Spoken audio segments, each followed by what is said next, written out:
Oke, assalamualaikum warahmatullahi wabarakatuh. Kembali lagi di proses komunikasi di part yang ketiga, teman-teman. Kalau kemarin kita sudah membahas dari komunikator, kemudian ada proses encoding, kemudian ada pesan, ada media, kemudian proses decoding atau proses persepsi dan penginterpretasian pesan. Nah, ya udah ya bener ya. Kemudian yang selanjutnya kali ini kita akan membahas tentang unsur penerima atau komunikannya atau receivernya ya atau penerima pesannya ya.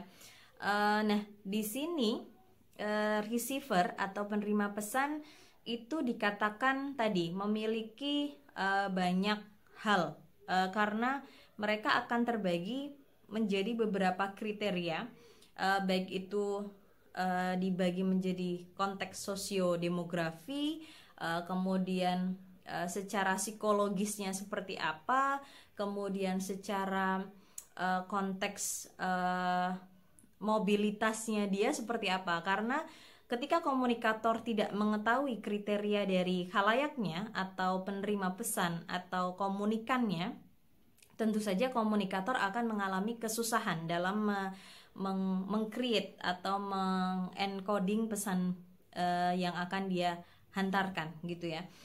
Kenapa demikian? Karena pesan tentu saja harus disesuaikan dengan siapa sih target penerima kita gitu. Karena tidak mungkin ketika kita mendapatkan kepercayaan dari penerima pesan ketika pesannya itu tidak sesuai sama sekali dengan penerimanya. Misalnya Mbak Ida mau ngomong tentang masalah seksualitas gitu, tapi kepada anak di bawah umur. Nah jadinya kan malah bermasalah gitu ya teman-teman. Sehingga konteks ini yang harus diperhatikan oleh komunikator untuk mendapatkan atensi tadi ya, kemudian kredibilitas atau kepercayaan yang pada akhirnya mampu menghantarkan komunikasi yang efektif atau komunikasi yang mampu diterima dengan baik dan dimaknai secara sama oleh komunikatornya gitu. Dalam hal ini secara sosiodemografis bisa diartikan bahwa kita harus mengetahui khalayak kita, kok Mbak Ida ngomong khalayak terus ya, komunikan kita itu berasal dari misalnya sosioekonomi yang seperti apa ya, status ekonomi, apakah mereka golongan nun sewu menengah ke bawah, ataukah golongan menengah, ataukah misalnya ke golongan high class gitu ya, atau menengah ke atas gitu. Karena itu pun akan mempengaruhi kita dalam meng-create pesan gitu ya. Kemudian tingkat pendidikan juga mempengaruhi dalam hal sosiodemografis. Kemudian usia, kemudian ada konteks agama, jenis kelamin juga berbeda ketika kita misalnya mau ngomong tentang suatu hal kepada pria gitu ya, karena misalnya pria terkenal dengan konteks logicalnya, tapi kemudian ketika kita ngomong sesuatu kepada kaum hawa gitu ya, orang mengatakan bahwa perempuan misalnya lebih sensitif, akan memaknai secara lebih emosional tentang suatu hal gitu. Nah sehingga kita perlu menyesuaikan konteks-konteks itu. Ada juga terkait dengan misalnya iklim tertentu, orang-orang dengan kondisi cuaca tertentu juga akan mempengaruhi kita dalam berkomunikasi.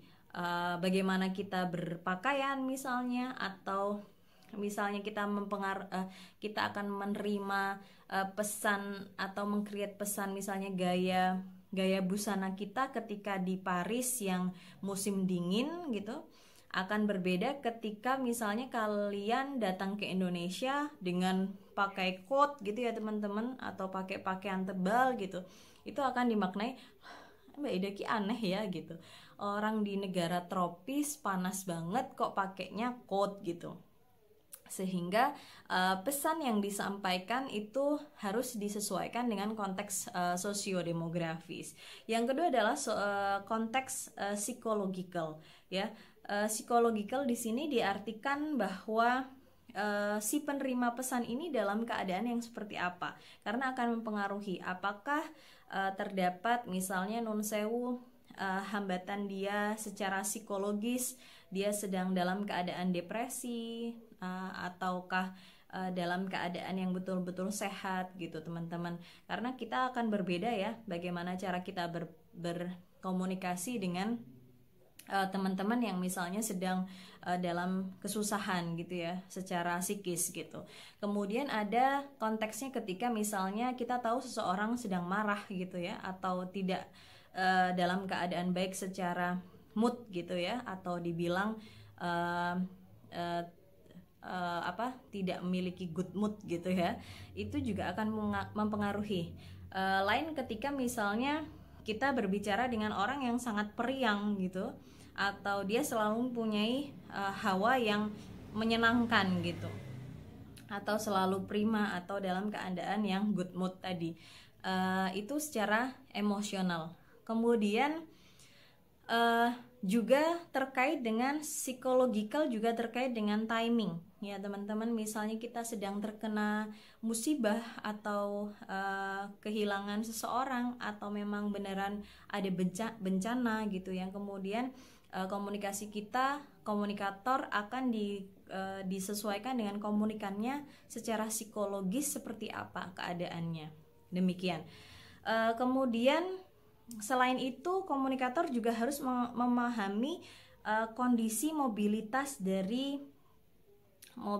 keseharian dari komunikannya. Misalnya seperti komunikannya adalah penduduk kota yang dia secara mobilitas dia terpapar dengan banyak pihak, dia mampu berjumpa dalam satu hari itu dengan misalnya puluhan orang. Berbeda dengan misalnya ketika penerimanya atau komunikannya adalah orang desa atau orang pelosok yang kemudian secara terpaan media, secara konteks dinamisnya, mobilitasnya itu kurang gitu ya, daripada konteks yang mempunyai orang-orang yang mempunyai mobilitas atau daya jangkau kepada orang lain atau kepada media informasi itu besar gitu teman-teman. Karena konteksnya kemudian kita harus menyesuaikan, misalnya bagaimana kita ngomong kepada atau berbicara atau berperilaku kepada orang yang di kota dengan dinamika mobilitas yang tinggi gitu, dengan orang-orang yang misalnya hanya hidup di desa, ketemu dengan tetangga, berladang, bertani kayak gitu teman-teman, sehingga konteks komunikasi juga harus disesuaikan. Itu untuk konteks penerima ya. Unsur selanjutnya adalah unsur efek ya. Efek itu berbeda dengan feedback ya teman-teman. Kalau efek itu adalah lebih kepada dampak yang terjadi kepada komunikan atau penerima pesan terhadap pesan yang dia terima. Ada tiga macam efek. Yang pertama adalah efek kognitif. Efek kognitif adalah terkait dengan efek pengetahuan atau konteks ilmu, atau sesuatu pesan yang mampu menambah pengetahuan atau ilmu atau informasi yang akhirnya didapatkan oleh komunikannya. Sehingga itu termasuk efek kognitif. Misalnya seperti ketika Mbak Ida membaca novel atau membaca surat kabar gitu, ada pesan yang kemudian masuk secara kognitif ke dalam diri saya karena ada informasi yang saya terima gitu ya, secara ilmu atau wawasan atau pengetahuan, itu kognitif. Tapi kemudian ketika kita ngomong efek yang kedua, efek kedua adalah efek afektif. Efek ini adalah efek yang kemudian terkait dengan emosional kita atau perasaan kita. Mungkin setelah kita mendengar informasi kita meneteskan air mata, atau kemudian kita merubah raut muka kita menjadi sedih atau jadi senang atau bahkan tertawa terpingkal-pingkal. Itu adalah konteks efek afektif ya. Kemudian yang terakhir adalah efek behavioral. Efek behavioral ini adalah konteks efek di mana penerimanya mampu kemudian tergerak untuk melakukan sesuatu setelah menerima pesan dari komunikator. Nah, di sini teman-teman konteksnya lebih kepada langsung bergerak. Misalnya teman-teman disuruh ibu kalian untuk menyapu. Dek, tolong sapu, atau Kak, tolong sapuin rumah dong gitu. Atau tanpa disuruh, misalnya kalian mengetahui ibu kalian sedang repot, kemudian kalian melakukan kegiatan menyapu gitu ya. Itu dikatakan bahwa kalian sedang melakukan efek behavioral. Atau misalnya kalian di suatu hari yang panas gitu ya, kemudian kalian melihat iklan sirup marjan gitu ya, lagi diaduk pakai es, kemudian kalian tergerak untuk pergi ke Indomaret kemudian mengambil minuman sirup, misalnya marjan atau jangan marjan ya misalnya minuman botol gitu ya, kemudian kalian pergi Indomaret untuk mengambil minuman itu gitu, untuk membelinya teman-teman. Nah, itu dikatakan kalian sedang melakukan efek behavioral atau efek yang terkait dengan tingkah laku ya. Itu adalah efek. Nah, kenapa beda dengan respon? Karena teman-teman, respon atau feedback itu adalah lebih kepada pesan yang pesan yang diterima oleh komunikan itu akan langsung dihantarkan balik kepada si komunikator ya, sehingga posisinya itu pesan itu sengaja ditujukan kepada si komunikator, atau secara tidak langsung juga pesan itu diterima oleh komunikator, teman-teman. Misalnya kayak tadi ada berita sedih ya, ada berita lelayu, Mbak Ida menyampaikan kepada seseorang, misalnya namanya Ima, kemudian saya menyampaikan bahwa teman kami meninggal, ya. Kemudian ada dua hal yang terjadi pada diri Ima. Yang pertama adalah Ima kaget, ya. Ima kaget berarti efek yang terjadi adalah efek efek afektif ya, karena dia kaget, shock, kemudian dia menitikkan air mata ya, kemudian dia merespon itu kan, pertamanya ada pesan, ada efek kognitif, dia mendapatkan informasi gitu teman-teman, kemudian yang respon yang dia lakukan kepada saya secara langsung atau sengaja atau tidak sengaja, misalnya dia spontan mengatakan misalnya innalillahi wa inna ilaihi rajiun, siap, kapan meninggalnya dah, kayak gitu, misalnya kayak gitu. Itu dinamakan feedback ya. Sehingga feedback adalah respon yang terjadi langsung kepada si komunikan yang tertuju kepada komunikator akibat pesan yang disampaikan komunikator kepada komunikan tadi ya. Sehingga teman-teman bisa membedakan ya, kalau efek itu hanya terjadi dan putus sampai di konteks penerima saja, tapi kalau feedback itu respon yang kemudian dilakukan oleh komunikan dan ditujukan kembali kepada komunikator akibat pesan yang dia sampaikan sebelumnya. Jadi paham ya teman-teman apa bedanya efek dan feedback. Nah, untuk unsur yang terakhir, unsur proses komunikasi yang terakhir adalah unsur konteks ya. Jadi ketika misalnya kita gambarkan proses komunikasi itu berputar ya, misalnya dari komunikator, kemudian proses encoding, kemudian ada pesan di situ, ada media, kemudian ada proses decoding atau persepsi dan interpretasi, kemudian ada komunikannya, kemudian ada efek yang terjadi di komunikan dan berhenti di situ, tapi juga ada kalanya terjadi respon atau feedback yang kemudian dihantarkan dari dari komunikan kepada komunikatornya.